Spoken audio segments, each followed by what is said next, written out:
Good morning friend, मैं सुप्रिया स्वागत करती हूँ आपका डिकोड एग्जाम में। फ्रेंड, आज डेली करंट अफेयर्स की क्लास में हम डिस्कस करेंगे 13 जनवरी से रिलेटेड जितने भी न्यूज़ हैं, जितने भी इवेंट्स हैं जो हमारे एग्जाम के लिए इंपॉर्टेंट हैं, हम उन्हें एक एक करके यहाँ पे देखेंगे। तो आइए फ्रेंड स्टार्ट करते हैं आज की क्लास। और आज की क्लास स्टार्ट करने से पहले हम कल के पूछे गए प्रश्नों के उत्तर को देख लेते हैं। कल हमने आपसे पूछा था कि किसी भी क्षेत्र को राष्ट्रीय उद्यान किसके द्वारा घोषित किया जाता है और किस राज्य में जो है वो सर्वाधिक राष्ट्रीय उद्यान है। तो इसका करेक्ट आंसर है कि किसी भी क्षेत्र को राष्ट्रीय उद्यान जो है वो राज्य सरकार के द्वारा जो है वो अधिसूचित किया जाता है, चाहे वो क्षेत्र जो है वो किसी भी अभयारण्य के भीतर हो या फिर बाहर हो। ठीक है, उद्देश्य क्या होता है किसी भी क्षेत्र को राष्ट्रीय उद्यान घोषित करने का? वो होता है कि अगर कोई भी प्रजाति विलुप्त होने वाली हो या फिर खतरे वाली जो प्रजातियां होती हैं, इन प्रजातियों को संरक्षण देने के लिए सरकार के द्वारा जो है राष्ट्रीय उद्यान बनाए जाते हैं। ठीक है, वर्तमान में देखा जाए तो 105 राष्ट्रीय उद्यान है भारत में और सर्वाधिक राष्ट्रीय उद्यान जो है वो मध्य प्रदेश में है। कितना है? वो है आपका 11 राष्ट्रीय उद्यान। दूसरे नंबर पे अंडमान एंड निकोबार आता है 9 राष्ट्रीय उद्यान के साथ। और तीसरे स्थान पे आ जाता है असम, जो कि 7 राष्ट्रीय उद्यान, जो कि हाल फिलहाल में अभी 2 नए राष्ट्रीय उद्यान बने हैं, हम उन्हें देख लेंगे। देखिए यहाँ पे कुछ महत्वपूर्ण तथ्य दिए हुए हैं राष्ट्रीय उद्यान से संबंधित, और ध्यान से देखिएगा कि सबसे पहला तथ्य है कि सबसे बड़ा राष्ट्रीय उद्यान भारत का कौन सा है? वो है हेमिस नेशनल पार्क है, राष्ट्रीय उद्यान है, जो कि कहाँ पे है? लद्दाख केंद्र शासित प्रदेश में है। अगर हम सबसे बड़ा देखेंगे तो हम सबसे छोटा भी देखेंगे कि सबसे छोटा राष्ट्रीय उद्यान कौन सा है? वो है साउथ बटन राष्ट्रीय उद्यान। किस राज्य में है या फिर केंद्र शासित प्रदेश में है? तो ये अंडमान निकोबार केंद्र शासित प्रदेश में है। देखिए एशियाई जो है शेर होते हैं, उनके बारे में आप बहुत सुने होंगे। तो ये किस राष्ट्रीय उद्यान में पाए जाते हैं? ये गिर राष्ट्रीय उद्यान में पाए जाते हैं। किस राज्य में है? गुजरात में है। वहीं अगर हम रॉयल बंगाल टाइगर की बात करें तो रॉयल बंगाल टाइगर का जो प्राकृतिक स्थान है वो कौन सा है? सुंदरवन राष्ट्रीय उद्यान, जो कि पश्चिम बंगाल में। ठीक है, भारत का पहला राष्ट्रीय उद्यान अगर पूछा जाए आपसे कौन सा है तो ये है जिम कार्पेट नेशनल पार्क। कहाँ पे? उत्तराखंड जिले के नैनीताल, उत्तराखंड जो है राज्य है आपका, उस पर नैनीताल जिले में है। इस जिम कार्पेट नेशनल पार्क की अगर बात किया जाए तो इसके पहले हम हेली नेशनल पार्क बुलाते थे, फिर उसके बाद जिम कार्पेट नेशनल पार्क हुआ, और वर्तमान में देखा जाए पर्यावरण मंत्रालय के द्वारा इसका पुनः नाम बदल गया है। तो जिम कार्पेट नेशनल पार्क को रामगंगा नेशनल पार्क कहा जाएगा। रामगंगा नदी के किनारे भी ये स्थित है। ठीक है, स्वतंत्रता के बाद पहली बार भारत में जो चीता लाया गया वो किस पार्क में लाया गया? तो कुन्नू नेशनल पार्क में लाया गया, जो कि कहाँ पे? मध्य प्रदेश में। कमेंट बॉक्स में आंसर करिए कि अभी पुनः जो है ये बात चर्चा की जा रही है कि अफ्रीका के जो है अफ्रीका से फिर से चीता को लाया जा रहा है, वो किस राष्ट्रीय उद्यान में उन्हें रखे जाने की बात की जा रही है? हम हिंट करेंगे मध्य प्रदेश में ही वो राष्ट्रीय उद्यान है। कमेंट बॉक्स में आंसर करिए। ठीक है, अगला है हमारा कि सबसे ज़्यादा जो राष्ट्रीय उद्यान किस राज्य में है? तो वो मध्य प्रदेश में। यहाँ पे देखिए कर्नाटक गलत लिखा है, क्योंकि कर्नाटक में 5 है और अंडमान निकोबार में 9 है। ठीक है, तो सबसे ज़्यादा राष्ट्रीय उद्यान मध्य प्रदेश में। कितने राष्ट्रीय उद्यान है? 11 है। और असम में अभी 2 नए राष्ट्रीय उद्यान बने, वो कौन कौन से हैं? तो दिहांग पट्टिकाई राष्ट्रीय उद्यान और रायमोना राष्ट्रीय उद्यान जो है ये आपके नेशनल पार्क जो है ये असम में बने हैं। टोटल कितने? 7 हो गए तीसरे नंबर पे। इन सब का कल हम लोगों ने मैप भी देखा था और हम लोगों ने एक क्विक रिवीजन भी किया था। तो इस तरीके से था आपका कुछ नेशनल पार्क से संबंधित कुछ महत्वपूर्ण तथ्य। अब हम आते हैं अपने असली मुद्दे पे, जो कि सबसे पहला प्रश्न हमारा आज का है कि निम्नलिखित में से किस देश ने भारत की सहायता से लग्जरी ट्रेन सेवा की शुरुआत की है?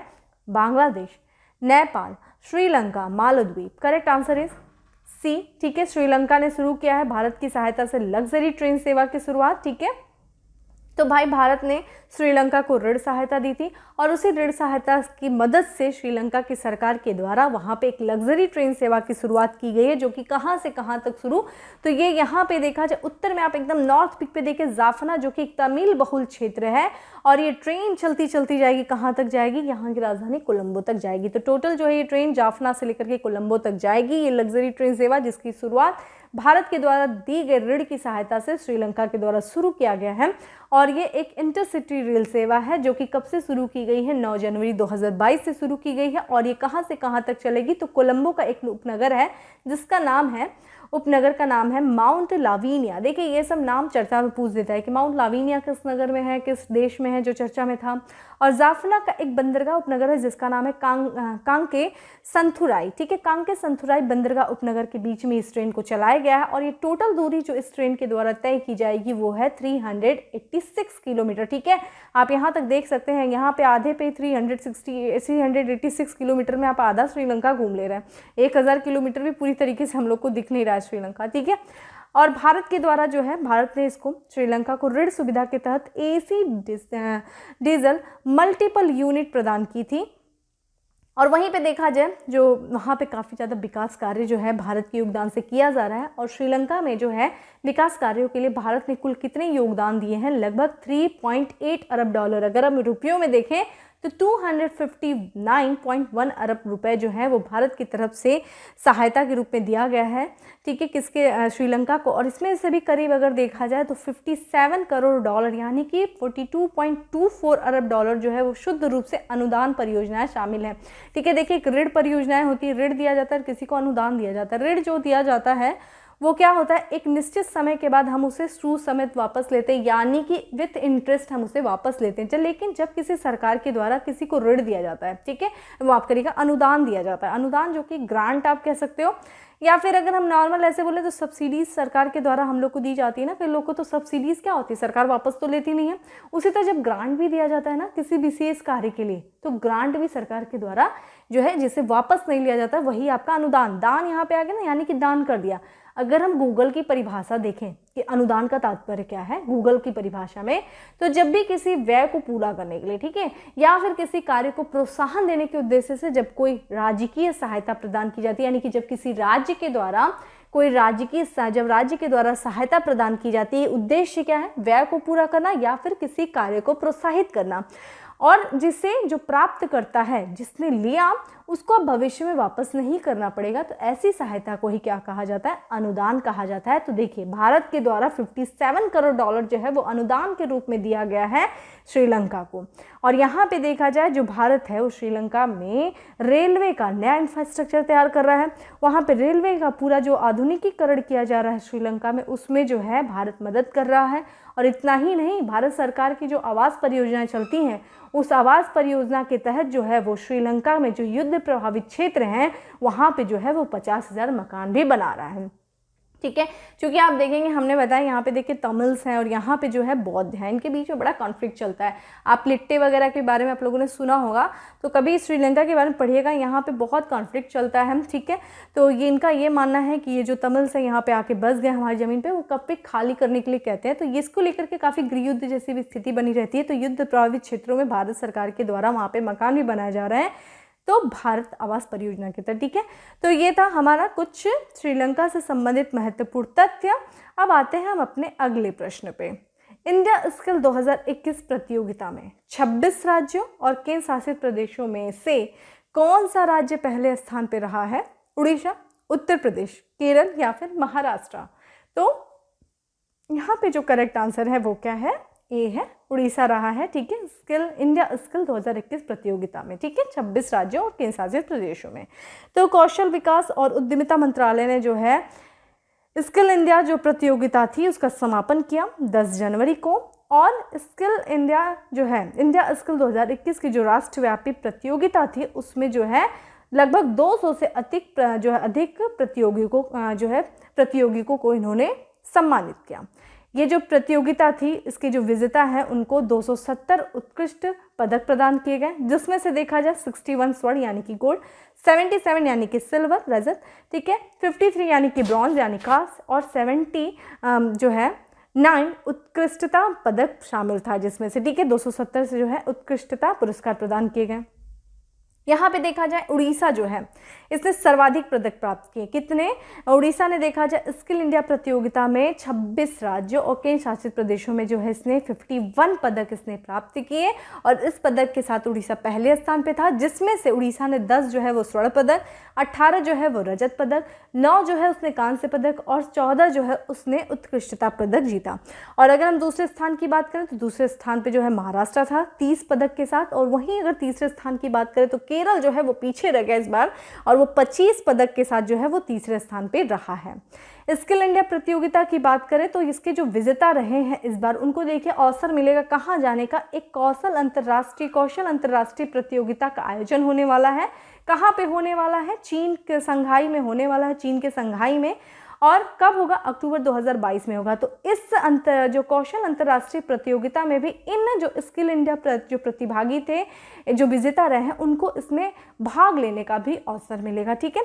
और अगर हम स्किल इंडिया प्रतियोगिता की बात करें तो इसका आयोजन किया जाता है राष्ट्रीय कौशल विकास निगम, कौशल विकास और मंत्रालय के निर्देशन में हर 2 वर्ष पे किया जाता है, ठीक है।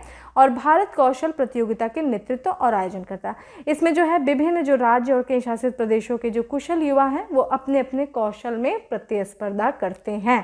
ठीक है, तो यही था हमारा स्किल इंडिया जो है इसमें हम लोगों ने देखा। ठीक है, अब आते हैं अपने अगले प्रश्नों पे, और ये कुछ आपके चार्ट दिए हुए देख लीजिएगा। ठीक है, आगे देखते हैं कि सामूहिक सुरक्षा संधि संगठन की स्थापना रूस और उसके, यहाँ पे 5 होना चाहिए था फ्रेंड, यहाँ जांच नहीं है, 5 सहयोगियों द्वारा किस वर्ष की गई?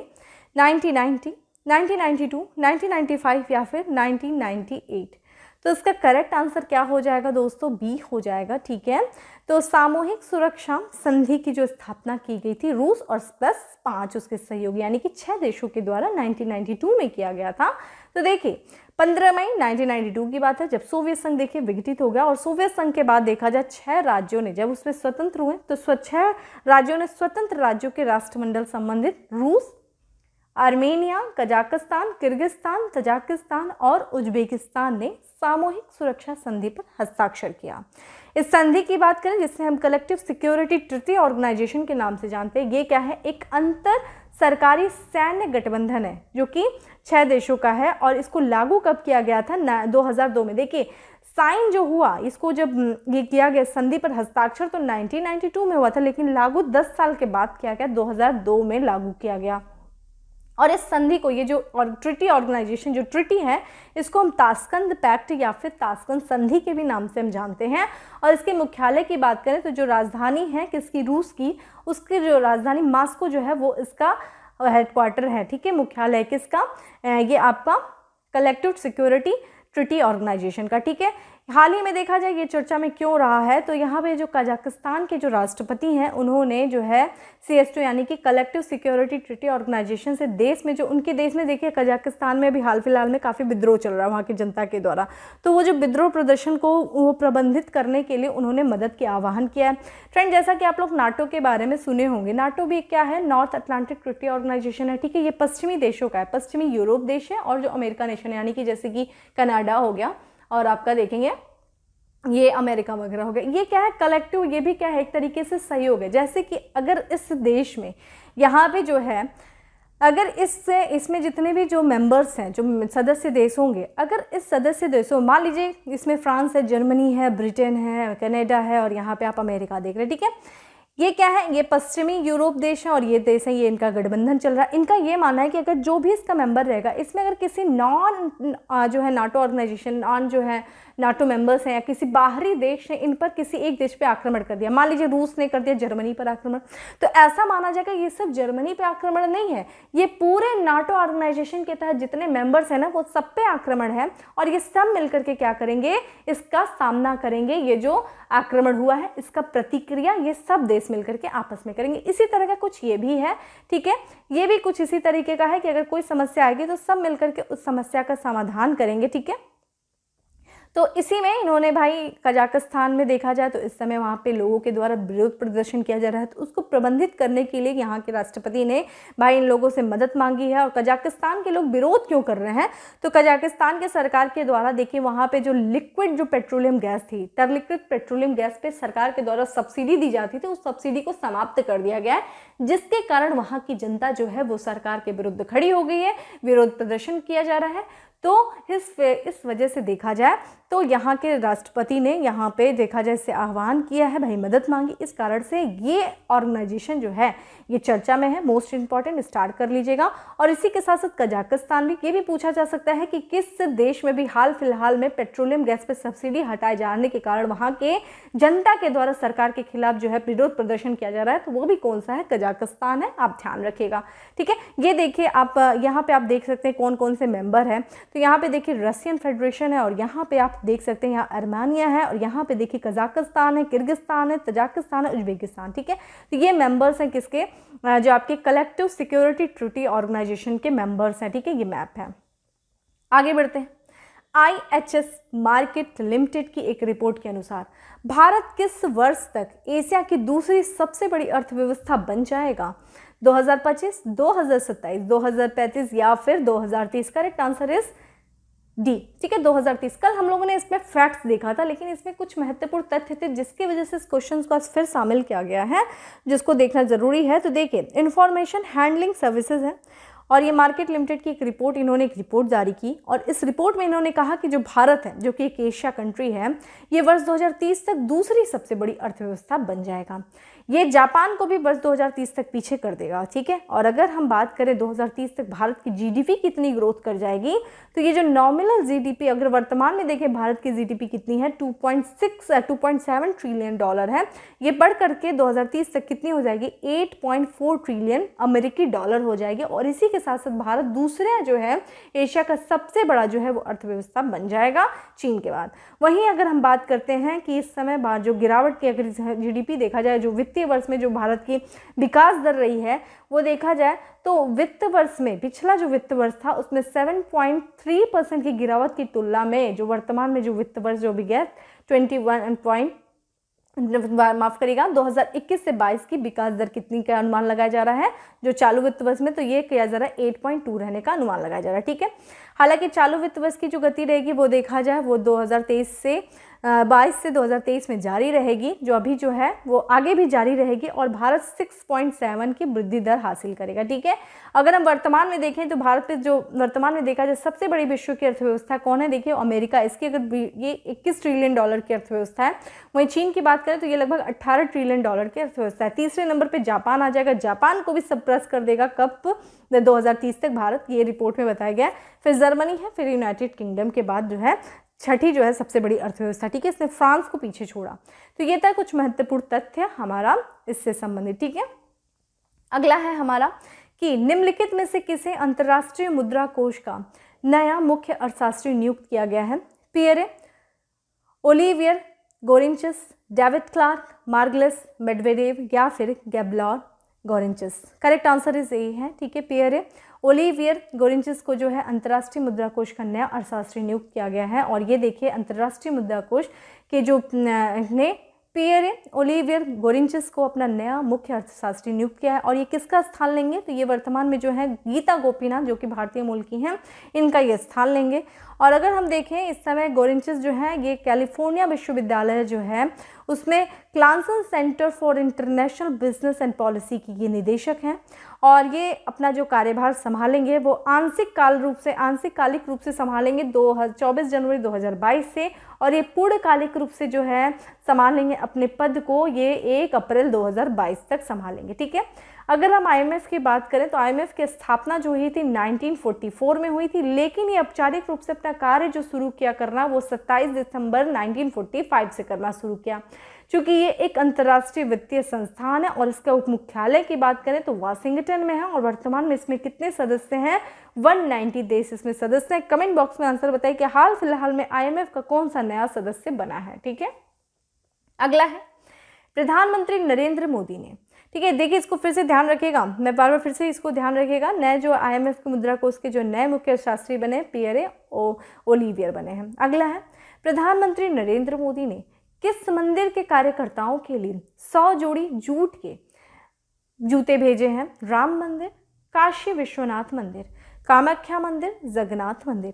करेक्ट देखें तो बी है काशी विश्वनाथ मंदिर, जो कि कहाँ पे, उत्तर प्रदेश के वाराणसी में है, ठीक है। अभी हाल फिलहाल में ही जो है यहाँ पे मोदी जी आए भी थे और यहाँ पे इनके कार्यकर्ताओं के लिए 100 जो है जूते भेजे हैं। तो यहाँ पे देखते हैं तो प्रधानमंत्री नरेंद्र मोदी ने काशी विश्वनाथ धाम के जो काम करने वाले लोग थे उनके लिए 100 जोड़ी जूत के जो हैं वो जूते भेजे हैं इन्होंने। और जैसा कि उनको जब ये पता चला कि यहाँ के जो कार्यकर्ता हैं वो क्या है, नंगे पांव जो है वो काम करते हैं, तो ये जानकारी उनको मिलने के बाद उन्होंने मंदिर परिषद में जो है यहाँ के कार्यकर्ताओं के लिए जूट के जो हैं वो जूते भेजे हैं, क्योंकि कारण ये था कि जो मंदिर परिषद में चमड़े और रबड़ के जो चप्पल या जूते किसी भी तरह का पहनना जो है मना था, इस कारण से, ठीक है।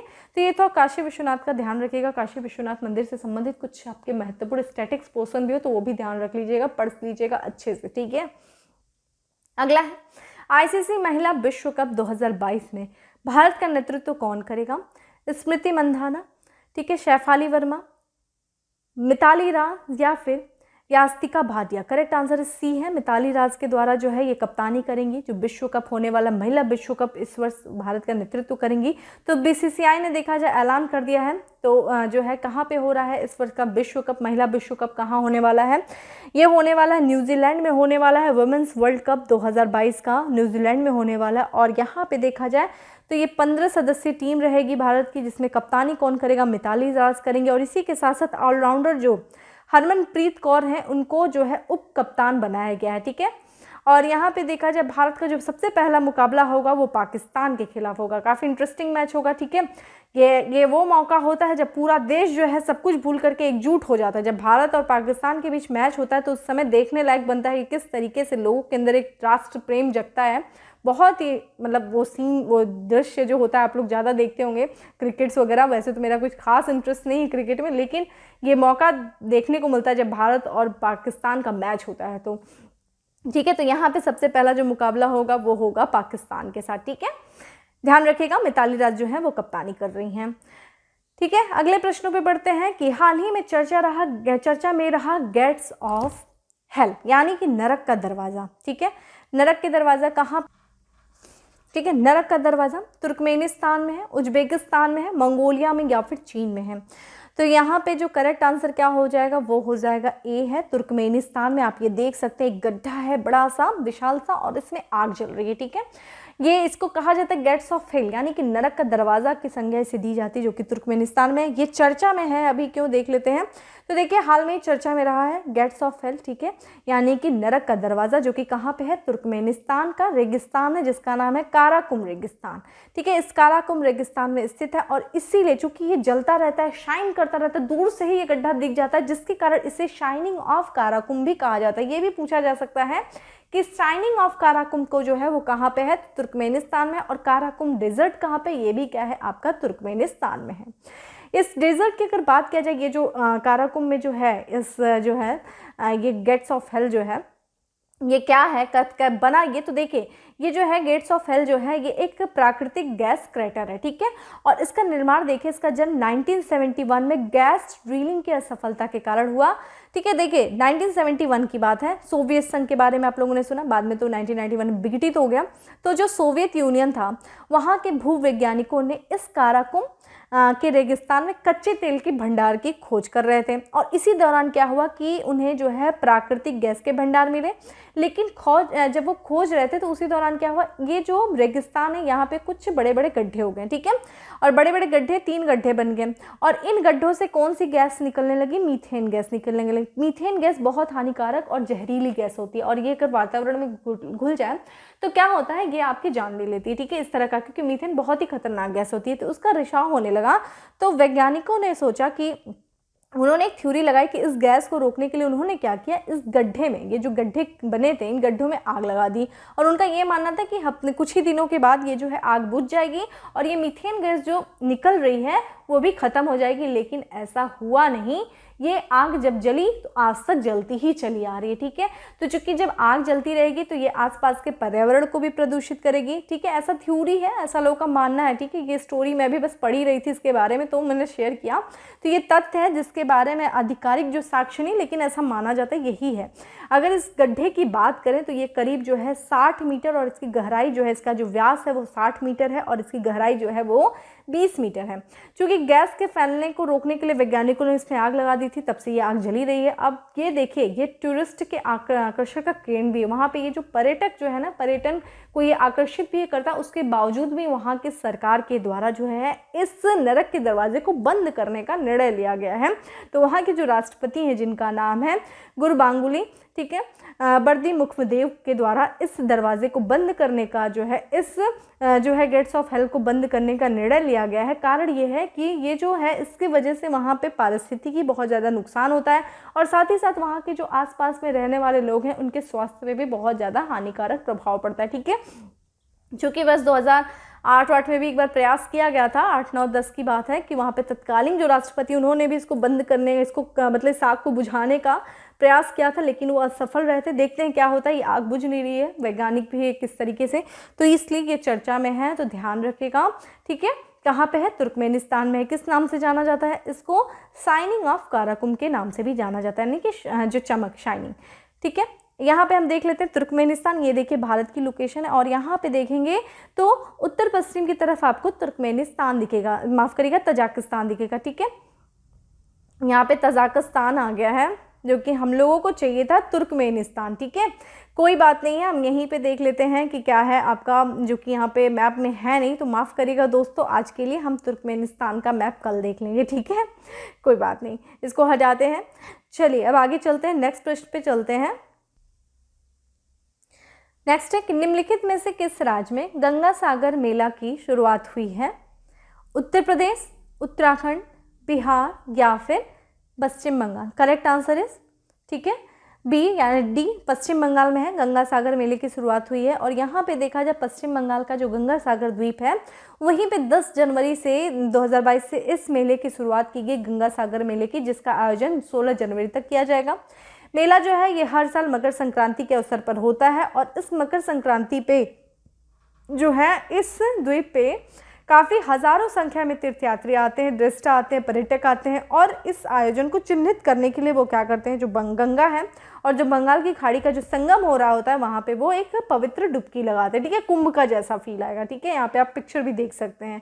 और फिर वो क्या करते हैं, कपिल मुनि मंदिर की पूजा भी अर्चना करते हैं। ठीक है, ये देखिए इस मेले का आयोजन किया गया कलकत्ता के उच्च न्यायालय की स्वीकृति के बाद ही किया गया है। कोविड-19 का जो है सारी चीज़ को ध्यान में रखते हुए वहाँ के जो उच्च न्यायालय ने जब अनुमति दी तभी इसका आयोजन किया गया। ठीक है, आगे बढ़ते हैं और नेक्स्ट और लास्ट प्रश्न में चलते हैं कि हाल ही में एवियन फ्लू का पहला मामला किस देश में दर्ज किया गया है? देखिए पहला मानव मामला है ये एवियन फ्लू का, चीन में, यूके में यानी कि यूनाइटेड किंगडम में, इंडोनेशिया में या फिर रूस में? करेक्ट आंसर इज बी है, यूनाइटेड किंगडम में जो है वो पहला एवियन मामला जो है, पहला मानव मामला सामने आया है एवियन फ्लू का।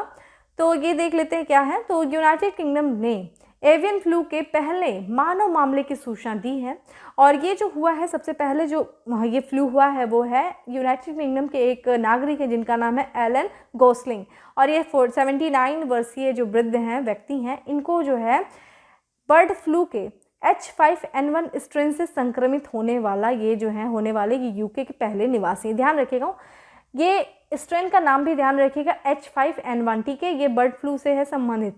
इन्होंने इंग्लैंड में अपने घर में क्या पाल रखी, बत्तखें पाल रखी, इसीलिए संभावित है कि इनको इसी से संक्रमण हुआ होगा। एवियन इन्फ्लुएंजा की बात करें तो एवियन इन्फ्लुएंजा को एवियन फ्लू या बर्ड फ्लू के भी नाम से जाना जाता है, और यह एक तरह का इन्फ्लुएंजा है जो कि पक्षियों के वायरस के कारण होता है। ठीक है, वायरस के कारण होता है, और ये भी ध्यान रखिएगा H5N1। ठीक है, तो इस तरीके से था आज का हमारा 10 MCQ। अब आते हैं हम अपने फैक्ट्स ऑफ द डे पे। फैक्ट्स ऑफ द डे में सबसे पहला फैक्ट है कि केरल राज्य चलचित्र अकादमी के अध्यक्ष किसे नियुक्त किया गया है? रंजीत बालकृष्णन को जो है केरल राज्य के चलचित्र अकादमी का अध्यक्ष नियुक्त किया गया है। पहले विश्व बधिर T20 क्रिकेट चैंपियनशिप 2023 का आयोजन कहाँ पे होगा? तिरुवनंतपुरम केरल में होगा। ठीक है, देखिए केरल से संबंधित 2 न्यूज़ हमें मिल गई। तो केरल की राजधानी जो है तिरुवनंतपुरम में T20 विश्व कप जो है क्रिकेट चैंपियनशिप 2023 का होगा। ये पहली विश्व बधिर T20 क्रिकेट चैंपियनशिप। ठीक है, शतरंज में देश के 73 में ग्रैंड मास्टर बने हैं भरत सुब्रमण्यम, जो है वो 73 में ग्रैंड मास्टर बने हैं। अगला है कि एडिलेड अंतर्राष्ट्रीय टेनिस टूर्नामेंट का महिला एकल खिताब क्रोएशिया के नंबर 1 जोड़ी इवान डोडिक और आर्सेलो मेलो को हराकर कौन जीता? ये भारतीय जोड़ी ने जीता। भारतीय जोड़ी में कौन थे? रोहन बोपन्ना और राम कुमार रामनाथन थे। ठीक है, IIT दिल्ली के नए जो है डायरेक्टर नियुक्त किए गए, किनका नाम क्या है? रंगन बनर्जी जो है ये IIT दिल्ली के नए डायरेक्टर नियुक्त हुए हैं। चंपा के नाम से मशहूर एवं जाने माने कन्नड़ साहित्यकार जिनका 82 वर्ष की आयु में निधन हो गया, इनका नाम है एजाज पटेल। ठीक है, एजाज पटेल का निधन हो गया है, और ये कन्नड़ साहित्यकार थे। राष्ट्रीय मानव तस्करी जागरूकता दिवस मनाया गया, कब मनाया गया? 2022 का 11 जनवरी को मनाया गया। अगला है रेल मंत्रालय ने गुजरात के नर्मदा जिले के केवड़िया रेलवे स्टेशन का नाम बदलकर रखने की मंजूरी दे दी है, जिसका नाम है एकता नगर रेलवे स्टेशन। ठीक है, एकता नगर, जो केवड़िया रेलवे स्टेशन का नाम क्या हो जाएगा? Ekta Nagar railway station. Kevadia railway station जो है वो गुजरात में नर्मदा नदी के नर्मदा जिले में है। ठीक है, यहाँ पे देखिए भारतीय तटरक्षक बल ने यासीन नामक पाकिस्तानी नाव पकड़ी है। ये कहाँ पे? गुजरात राज्य में। और लास्ट है हमारा फैक्ट्स ऑफ द डे की, भारत सरकार ने insolvency and bankruptcy board of India के अंतरिम अध्यक्ष नवरंग सैनी का कार्यकाल 3 महीने से बढ़ाकर के कब तक कर दिया है, 5 मार्च 2022 तक कर दिया है। ठीक है, आते हैं उत्तर प्रदेश स्पेशल में, जिसमें सबसे पहला है कि उत्तर प्रदेश सरकार ने बहराइच जिले के 4 गांवों को राजस्व गांव घोषित किया है। और ये 4 राजस्व गांव कौन से हैं, ये हैं देखिए बहराइच जिले में है, और ये हैं 4 गांव जो है महीनपुरवा तहसील में स्थित है, और इनका नाम है भवानीपुर, टेड़िया, ढाकिया या फिर बिछिया। ठीक है, बिछिया। और ये 4 गांव राजस्व गांव, यानी कि अब जितनी भी राज्य सरकार की जो या फिर सरकार की जो योजनाएं होंगी उनका ये लाभ उठा सकेंगे। और ये जब औपनिवेशिक काल के दौरान ये 4 राज्य जो क्षेत्र हैं, जो गांव हैं, ये देखिए यहाँ पे म्यांमार से ना कुछ लोगों को लाया गया था औपनिवेशिक शासन काल के दौरान, और ये वन में वृक्ष लगाने के लिए लाया गया था। ठीक है, ये वृक्षों को लगाने के लिए लाया गया था, और ये जो वहीं पे संबंधित हैं ये। ठीक है, और अब इनको जब राजस्व गांव घोषित किया गया तो अब ये राज्य सरकार के द्वारा या फिर केंद्र सरकार की जो योजनाएं होंगी उनका ये लाभ उठा पाएंगे। अगला है, मुख्यमंत्री योगी आदित्यनाथ ने प्रदेश के पहले state institute of hotel management की नींव रखी। कहाँ पे रखी, गोरखपुर में रखी। नेक्स्ट है, उत्तर प्रदेश की पहली जॉयराइड ट्रेन चलाई गई कहाँ पे, मैलानी जो कि लखीमपुर, और बिछिया जो कि बहराइच के बीच में। ठीक है, बिछिया भी हम लोगों ने बात भी किया। नेक्स्ट है, रेल मंत्री अश्वनी वैष्णव ने राजधानी लखनऊ के गोमती नगर रेलवे स्टेशन को ट्रेन सौगात दी। तो कौन कौन सी ट्रेनों की सौगात दी, एक तो गोमती नगर कामाख्या एक्सप्रेस, मोलानी बिछिया सवारी गाड़ी, और कानपुर सेंट्रल ब्रह्मवत्त मेमो गाड़ी। ठीक है, और लास्ट है हमारा आज का उत्तर प्रदेश स्पेशल में कि मुख्यमंत्री योगी आदित्यनाथ द्वारा संचारी रोग नियंत्रण अभियान मौत दस्तक अभियान शुरू किया गया कहाँ से, वाराणसी से। ठीक है, तो ये था हमारे उत्तर प्रदेश स्पेशल। अब आ जाते हैं क्वेश्चंस ऑफ द डे में कि नाटो की स्थापना किस संधि के द्वारा की गई, या फिर कौन सी संधि से नाटो का हम कहते भी हैं। ठीक है, और नाटो का सबसे नवीन सदस्य देश कौन सा है, यानी कि आप मुझे बताइए नाटो में वर्तमान में कितने मेंबर्स हैं, और अभी हाल फिलहाल में कौन सा नया सदस्य जो है वो नाटो में शामिल हुआ है। ठीक है, तो ये था आज का हमारा question of the day friend. तो इस तरीके से आज का करंट अफेयर्स था। कुछ हम लोगों ने आपसे राष्ट्रीय जो है उद्यान से संबंधित कुछ महत्वपूर्ण तथ्यों को भी देखा जो आपके लिए इम्पॉर्टेंट है। बाकी डेली करंट अफेयर्स से संबंधित जो PDF है वो आपको टेलीग्राम ग्रुप में मिल जाएगी, जिसका लिंक आपको डिस्क्रिप्शन बॉक्स में दिया हुआ है। ठीक है, आप वहाँ से उसको डाउनलोड करके रिवीजन कर सकते हैं। बाकी सेशन अच्छा लगा हो तो लाइक करना नहीं भूलें, ज़्यादा से ज़्यादा लोग को शेयर करें, और चैनल पे पहली बार आए तो सब्सक्राइब करना नहीं भूलें। और थैंक यू सो मच, आप सब लोगों का इतना प्यार, इतना सपोर्ट मिल रहा है। प्लीज़ ऐसे ही आप लोग अपना सपोर्ट, अपना प्यार बनाए रखिए। हम कुछ न कुछ नई नई चीज़ें लेकर के आते रहेंगे, जिससे कि आपको अपने एग्जाम में और भी साथ में कुछ एडिशनल नॉलेज में आपको काफ़ी ज़्यादा फायदा होगा। ठीक है, फिर मिलते हैं नेक्स्ट सेशन में, तब तक के लिए bye, have a good day, stay safe and stay happy.